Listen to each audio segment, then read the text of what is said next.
মোৰ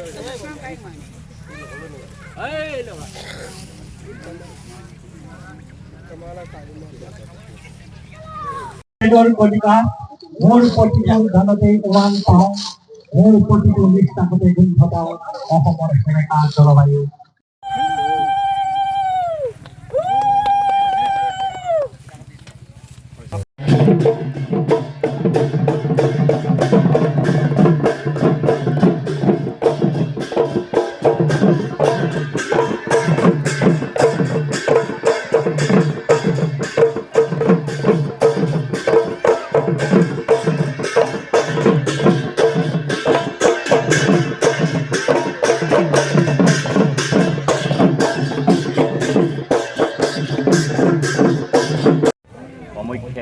বিষয়ববীয়াসকল, এই মেজি মেলা উদযাপন সমিতিৰ স্থায়ী সভাপতি সম্পাদক মহোদয়ৰ প্ৰমুখ্যে সমূহ মিচিং গাঁৱৰ ৰাইজ চতুৰ্থ কাৰ্যসূচী ইয়াৰ মধু জুবিন গাৰ্গলৈ শ্ৰদ্ধাঞ্জলি অনুষ্ঠান।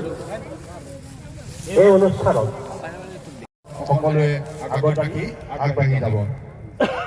গতিকে আজি বিশেষ নকওঁ, অনুষ্ঠানখিনি বহুত দীঘলীয়া কাৰ্যসূচী আছে।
মোৰ প্ৰতিটো দৃষ্টিতে ধৰা পৰে অসমৰ সেউজীয়া ধাননি পথাৰ।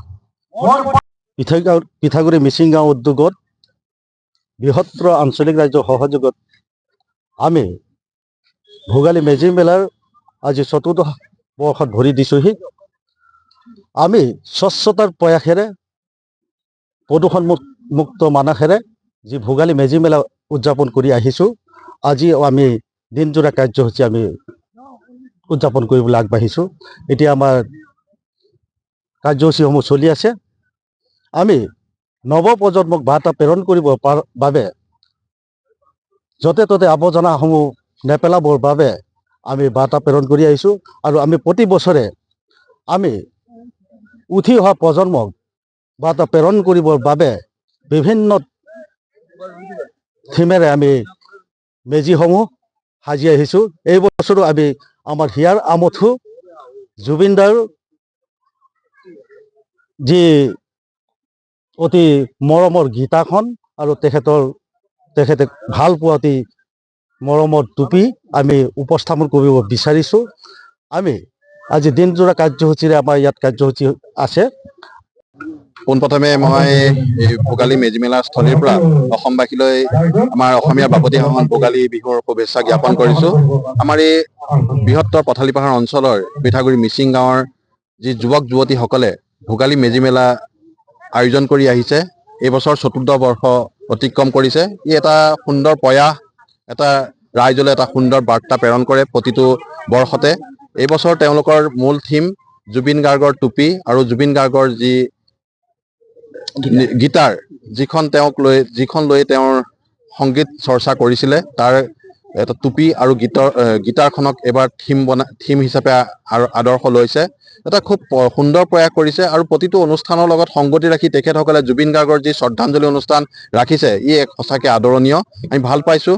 আৰু লগতে তেওঁলোকে অৰণ্য মানৱ যাদৱ পায়েঙক এক পৰিস্ফুট ৰূপত প্ৰকাশ কৰি উলিয়াইছে। আৰু সমাজৰ যি আৱৰ্জনা, যি আমি ডাষ্টবিন বুলি কওঁ, তেখেতসকলে এই আৱৰ্জনাসমূহ এক স্বচ্ছতা প্ৰয়াস হাতত ৰাখি পেলাই এই অনুষ্ঠানভাগি তেওঁলোকে সমাপন কৰি আহিছে। এই বছৰ তেওঁলোকে ব্যতিক্ৰম কৰা নাই। তেওঁলোকে সমাজৰ বিভিন্ন জাবৰ জোথৰ প্লাষ্টিক ইত্যাদিসমূহ মানে নিৰ্বাপন কৰিবৰ কাৰণে এটা প্ৰয়াস ৰাখিছে। খুব ভাল লাগিছে আৰু এটা দীঘলীয়া আজি গোটেই দিনটো এটা দীঘলীয়া কাৰ্যসূচী তেওঁলোকে হাতত ৰাখিছে। গতিকে আমি ভাবিছোঁ ভোগালী মেজি মেলা সফল হৈছে আৰু এনেদৰে আমাৰ উঠি অহা প্ৰজন্মক যি তেওঁলোকে আদৰ্শ দেখাইছে, এই আদৰ্শ সঁচাই এক প্ৰশংসনীয়। আজি সঁচাকৈ আপলোড হৈছোঁ। আজি আমাৰ ৰঙানদী সমষ্টি পিঠাগুৰি ৰাইজে আমাৰ ভোগালী মেলা ই সুন্দৰ এটা পৰিৱেশ সঁচাকৈ মই আপলোড হৈছোঁ আৰু এনেকুৱা মেলা মই বহু দিনৰ মূৰত দেখিছোঁ। যিহেতুকে ইয়াত আমি দেখিছোঁ বিভিন্ন ধৰণৰ তেওঁলোকে প্ৰদৰ্শনী দেখুৱাইছে। সঁচাকৈ আনন্দিত হৈছোঁ আৰু বহুত ইয়াত এনেকুৱা ভাল লাগিছে কিয় সকলো জনগোষ্ঠীৰ মানুহ আছে ইয়াত। আমি মিচিং সম্প্ৰদায়ৰ মানুহ পাইছোঁ, আদিবাসী সম্প্ৰদায়ৰ মানুহ পাইছোঁ, দেউৰী সম্প্ৰদায়ৰ মানুহ পাইছোঁ, সোণোৱাল কছাৰী সম্প্ৰদায়ৰ মানুহ পাইছোঁ, কোচ কলিতা সম্প্ৰদায়ৰ মানুহ পাইছোঁ। এটা একতা এনাজৰী মানে এনেকুৱা এইটো আমি যিটো হাত বাই ভনী বুলি কওঁ, আজি ইয়াত আমাৰ যিটো তেওঁলোকে দেখুৱাবলৈ বিচাৰিছে। সঁচাকৈ মই পিঠাগুৰি ৰাইজক মই ধন্যবাদ জ্ঞাপন কৰিছোঁ। লগতে এই উদযাপন সমিতিখনক সঁচাকৈ মই পুনৰবাৰ ধন্যবাদ জ্ঞাপন কৰিছোঁ। তেওঁলোকে এটা সুন্দৰ পৰিৱেশ দেখুৱাইছে আৰু আমাৰ যিটো অসমীয়াৰ যিটো স্বাভিমান আমি বিহু বুলি কওঁ, যেনেকে বহাগ বিহু, কাতি বিহু আৰু ভোগালী বিহু। ভোগালী বিহুত আমাৰ যিটো এটা আচৰিত ধৰণৰ মই ৰঙানদী সমষ্টিৰ ভিতৰত সঁচাকৈ এটা পৰিৱেশটো তেওঁলোকে এটা দিনৰ ভাগত আহিছোঁ বহুত আপলোড হৈছোঁ, কিন্তু ৰাতি হ'লে মই ভাবিছোঁ এটা আৰু অতি সুন্দৰ এটা পৰিৱেশ হ'ব বুলি আশা ৰাখিছোঁ।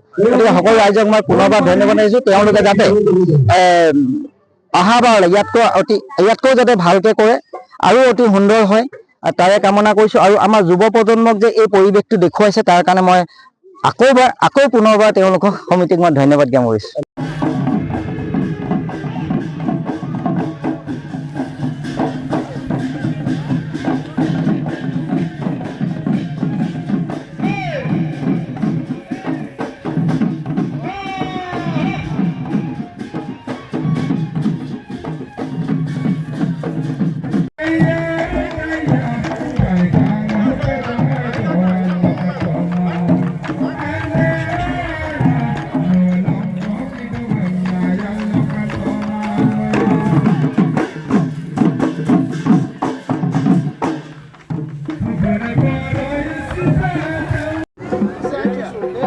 ধন্যবাদ টুটু গহীন বৰা দ্বাৰা মোৰ শ্ৰদ্ধাৰ দ্বাৰা তেখেত সুদূৰ ৰঙানদীৰ পৰা ইয়াত উপস্থিত হোৱাৰ কাৰণে পোনপ্ৰথমে মই পিঠাগুৰি মিচিং গাঁৱত অৱস্থিত এই ভোগালী মেজি মেলাৰ প্ৰতিগৰাকী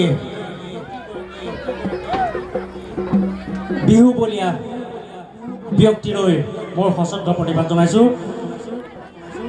14টা বছৰে যিহেতু মই এই বিহু অনুষ্ঠানটোৰ লগত জড়িত, এগৰাকী সংবাদকৰ্মী হিচাপে নহয়, এগৰাকী এই অঞ্চলটোৰ সকলোৰে মৰমৰ ৰাজু ভাইটি হিচাপে।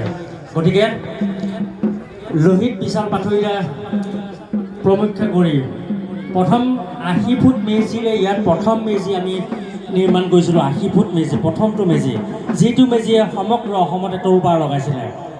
তাৰ পিছতে আমি নিৰ্মাণ কৰাইছিলোঁ। সেয়া পাথৰীৰ নেতৃত্বত এই অঞ্চলটোৰ সকলো ৰাইজৰ সহযোগত।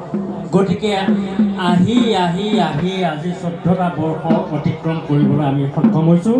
গতিকে এই 14টা বৰ্ষ প্ৰাকখনত মই পিঠাগুৰি আমাৰ এই অঞ্চলৰ ৰাইজে খুব সুন্দৰকৈ ভোগালী মেলা আয়োজন কৰিছে আৰু এই ৰাইজ মোৰ একেবাৰে অন্তৰৰ আপোন ৰাইজ আৰু সেইকাৰণে কৈছোঁ যে এই ৰাইজেও মোক গাঁৱৰ ল'ৰা বুলি ভাবে আৰু মই মোৰ মা দেউতা বুলি ভাবোঁ আৰু সেইকাৰণে কোনো ৰাজনৈতিক ব্যক্তি বা সামাজিক ব্যক্তি বুলি অহা নাই। আপোনালোকে দেখিছে বক্তব্য ৰাখোঁতো মই কৈছোঁ যে মই যদিও ৰাজনৈতিক ব্যক্তি আজি এটাও ৰাজনীতিৰ কথা নাপালোঁ, কাৰণ কেতিয়াবা আপোনাৰ ৰাজনীতি উদ্ধত গৈ কিছুমান কাম কৰাৰ ইচ্ছা থাকে আৰু এয়া হৈছে ৰাইজৰ লগত আত্মীয়তা। মই এই ৰাইজৰ ল'ৰা হিচাপে আহিছোঁ আৰু আহিবলগীয়া সময়ত ল'ৰা হিচাপে সদায় এই গাঁওখনৰ ৰাইজৰ লগত থাকিবৰ কাৰণে প্ৰতিশ্ৰুতিবদ্ধ। ৰাইজে যেনেকে ধৰণে নিমন্ত্ৰণ কৰিব, ৰাইজে যেনেধৰণে মোক আদেশ পালন কৰিব, সদায় তেনেকে ধৰণে জীয়াই থাকিবৰ কাৰণে আমি প্ৰতিশ্ৰুতিবদ্ধ।